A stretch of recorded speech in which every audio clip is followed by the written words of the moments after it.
ત્રીજું પ્રમુખ સ્વામી મહારાજે કહ્યું, કદાચ તારા સાસુ સસરા તને કંઈ કહે અને ખોટા હોય તો એની સામું નહીં બોલવાનું. હા, અને ખોટું સહન પણ નહીં કરવાનું. 2 દિવસ પછી વાતાવરણ શાંત હોય ત્યારે પ્રેમથી કહેવાનું કે મમ્મી તમે આ વાત કરતા હતા પણ વાત આમ હતી, પપ્પા તમે આ વાત કરતા હતા પણ વાત આમ હતી. તો વાત પ્રેમથી 2 દિવસ પછી કરે તો સાસુ સસરાને પણ એમ થાય કે દીકરી સંસ્કારી છે, સારા ઘરમાંથી આવી છે, માતા પિતાને સંસ્કાર આપ્યા છે. પણ એ વખતે સાસુ સસરા કંઈ બોલતા હોય ને એને સામે હાથ લાંબો કરીને જો સામે જવાબ આપે એટલે your CA goes to dustbin, your MBA goes to dustbin, your pharmacy goes to dustbin, everything goes to dustbin. કારણ કે તું ભણી પણ માતા વડીલોના આદર કેવી રીતે રાખવા તો સંસ્કાર તને નથી મળ્યા. એટલે શિક્ષણ કરતાં સંસ્કારની વધારે જરૂર છે. તમે વડીલોની સામે બોલો, ભલે ખોટા હોય, ખોટી માહિતી હોય, ઉશ્કેરાઈને બોલતા હોય, એ વખતે તો સામું ના જ બોલાય. નહીં તો ઘરની શાંતિ કેવી રીતે રહેશે? સમાજની સુવ્યવસ્થા કેવી રીતે રહેશે? બંધારણ આખું તૂટી જશે સમાજનું. એ વખતે મૌન રહીને સાંભળી જ લેવાનું અને 2 દિવસ પછી સ્પષ્ટતા કરવાની. એ સિસ્ટમ છે. આ તો અત્યારથી તમે ખોટા સંસ્કાર તમારી દીકરીને વડાવો ત્યારે આપો. બેટા જરાય ચિંતા કરતી નહીં, તમે હસ્યા તમે બોલો જ છો. This is absolutely nonsense advice. આજ આ ડિવોર્સ 300 ડિવોર્સ આજ શોધ્યું છે. Over involvement. તમે એમ કહો દીકરી જરાય ચિંતા ના કરતી, ફોન કરી દેજે અને અમે 2 કલાકમાં હાજર થઈ જશું. અને પાછી એની માં એને સલાહ આપે, બેટા રોજ સાંજે તારે 5 મિનિટનો ફોન કરી દેવો. રોજ તમે કોઈક વ્યક્તિ સાથે 5-10 મિનિટ સાંજે વાત કરવાનો પ્રયત્ન તો કરજો. વાત શું કરવી? પછી થેપલા કરે, ભાખરી કરી, આટલી વાતો હોય. અને એમાં પેલા સાસુ સસરાને બંનેને શંકા જાય કે એની બધી વાતો કરતા હશે ને પેલું કરતા હશે ને પછી એમાંથી પ્રોબ્લેમ ઊભો થાય. કહી જ દેવાનું દીકરીને કે બેટા કંઈ કામ હોય તારે 15-25 દિવસે, મહિને 2 મહિને તો એક વાત ફોન કરજે, બાકી તું ત્યાં છું, અમે રાજી છીએ. બેટા હવે તારું એક ઘર છે, કામ હોય તો પ્રેમથી વાત કરજે, પણ એ રોજ ફોન કરવાની જરૂર નહીં. આ સંસ્કાર તમારા સંતાનોને યુવાન અવસ્થામાં પણ આપવા પડશે. એ મા બાપનો રોલ છે. You become a complete father, you become a complete mother only when you infuse and induct values and virtues in your children.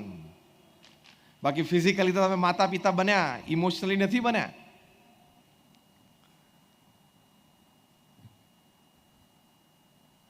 આ તો મને વચ્ચે કે અત્યારે યાદ આવી, તમને કદાચ ઘણાને પ્રશ્ન તો અત્યારે મનમાં થતો હશે કે આ વિષય પર અમે કેવી રીતે બોલીએ છીએ. એ વાત સાચી છે. I think I am getting some vibes from the audience. કે તમારા મનમાં એમ હશે કે આ માતા પિતાનો રોલ અને પારિવારિક સંવાદિતતા એની વાત ઉપર આ તો બધા સંન્યાસી સાધુ છે, અમે તો પરિવાર છોડ્યો છે, અમારો પર્સનલ ફેમિલી કોઈ નથી, તો અમને આ વિષય ઉપર વાત કરવાનો અધિકાર કેવી રીતે છે? કંઈ 2 ચોપડી વાંચીને આવીને બોલી જાય છે? મેં પહેલાં જ એની સ્પષ્ટતા કરી કે પ્રમુખ સ્વામી મહારાજનો વિશાળ અનુભવ હું તમારી સાથે શેર કરું છું. અને BAPS સંસ્થાના તમામ સંતો એ ઘરે ઘરે પધરામણી કરીને પરિવાર સાથે બેસે છે. હું પણ દુનિયાના 30 દેશોમાં 25,000 પરિવારના ઘરે વ્યક્તિગત જઈને બેઠો છું.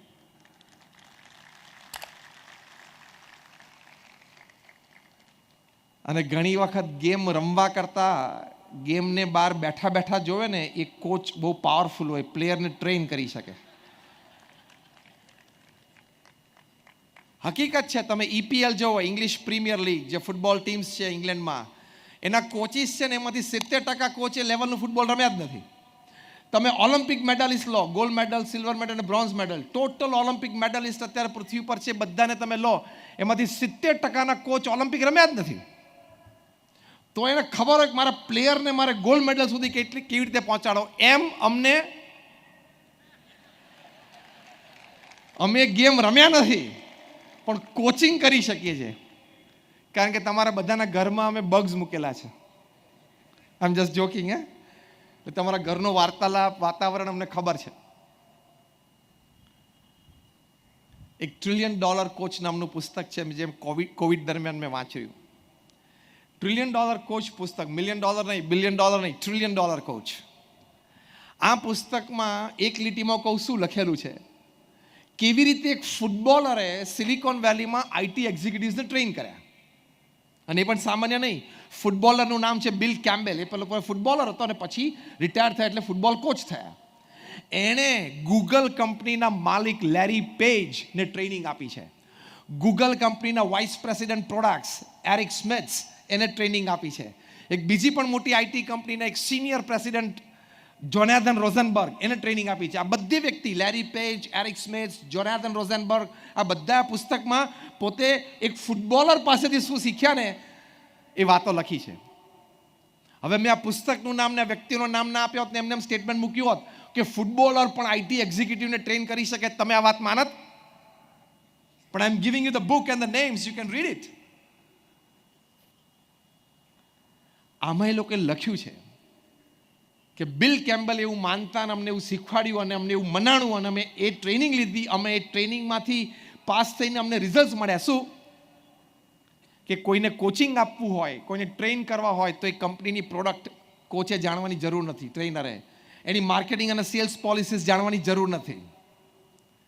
ખાલી એટલું જ જાણવાની જરૂર છે કે ટીમમાં જે લોકો સાથે રહીને કામ કરે છે, 5 હોય 7 હોય 10 જણા જે ભેગા રહીને કામ કરે છે, એ બધાને અંદરના ઇક્વેશન્સ કેવા છે, પ્લસીસ એન્ડ માઇનસીસ કેવા છે, એકબીજાનું એક્સેપ્ટન્સ કેવું છે, એકબીજાને કેટલા સમજી શકે છે, એક્સેપ્ટન્સ એન્ડ અન્ડરસ્ટેન્ડિંગ કેવું છે ને એની ઉપર જ એ ફોકસ કરે છે. એ ટીમ જો કોન્ક્રીટ થઈને તો બાકી બધી product from quality to marketing and sales is a by product of that value of togetherness. એમ તમે જો આ બુલકા ભવનમાં 50 વર્ષથી આખું ફેમિલી સાથે રહ્યા અને સંપીને રહ્યા, એકબીજાને સમજીને રહ્યા, એકબીજાને સ્વીકારીને રહ્યા, તો વિકાસ થયો કે નહીં? તો મુખ્ય તો આ જ છે કે ફેમિલી મેમ્બર્સ બધા સાથે કેવી રીતે રહી શકે, સંસ્કાર રહી શકે, એટલું જ કોચિંગ અમારે આપવાનું છે.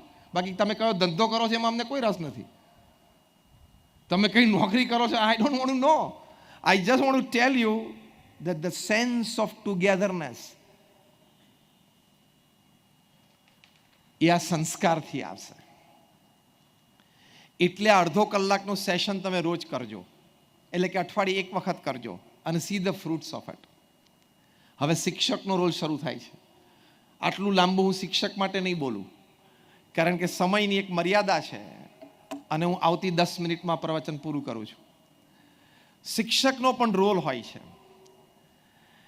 સંતાનોને એટલે કે વિદ્યાર્થીઓને સંસ્કાર આપવાના. જ્યારે હું એજ્યુકેશન ઇન્સ્ટિટ્યૂટ્સમાં વાત કરું છું ત્યારે મારે એક મૌલિક વિચાર છે જે હું શેર કરું છું, જે તમને પણ શેર કરું છું.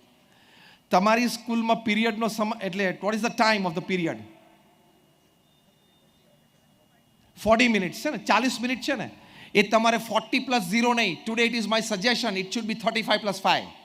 હવે કેવી રીતે હું તમને સમજાવું? તમારી સ્કૂલમાં પીરિયડ ધારો કે 40 મિનિટનો છે, તો એ 40+0 નહીં, એ પીરિયડ તમારો 35+5, એટલે કે ક્લાસનો સમય 35+5. એ શું? 35 મિનિટ તમારે એટલે કે શિક્ષક પોતાનો વિષય ભણાવે અને છેલ્લી 5 મિનિટ પ્રેરણાદાયી વાતો કરે, which is out of the subject.